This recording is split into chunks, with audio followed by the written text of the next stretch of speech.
ensini batekereza agenda omaiso ebintu nkebyo niko gamba nti obwire obwo buba bwe sente zigenda mu bintu bya entertainment ziba zesibire baitu ziba ziroho mu bwire nkabunu Desemba Novemba emyezi enene eba newerekera nemalira omwaka. So tugamba nti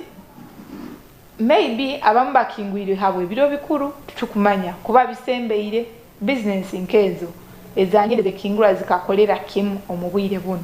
atuterere simu osobole kuba notesa naitwe amabara gamu gakingwire tugaroraga nabantu bakwereza evidence ni wagamba tubihure bidongo tubihura baita gandi gakiasigaire ga tugambe nti galinze president we hangani warugayo officially abakingule bakutina business zabo kingibwa tugambe nti alohe byana n'abaana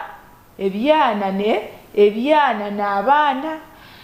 tugambe nti abantu bajwahire nibyo bekaguza byona ebiri omitwe yaitu abantu bajwahire bagamba katukole kyona kitukora nibyo byona bitukora byetukwehabuza tuterere simu osobole kuba notesa naitwe osobole kuba nobaza naitwe enamba eri 0883 945 tuterere simu otugambire iwe nkaiwe okutugamba ati hasaha 5:05 asaha 2:55 tujja kuba nutumalira entekeniza yaitu eyabukeire buta then isaha 3 nokudakika obukugwamu bajja kubani batuletera ebiturukiye mu mpapura mu studio zaitu za Liberty Live hamu na Bunyoro TV hona tubantu sikayo abantu abamu betagire niko tukabuze kitukumanya baitu omukumaliro kwange ankumalira ningamba nti maybe abantu bano betagire habwa kwabo bakwa mazire emyaka 2 batakora mugenzi wange kinake kikumanyisa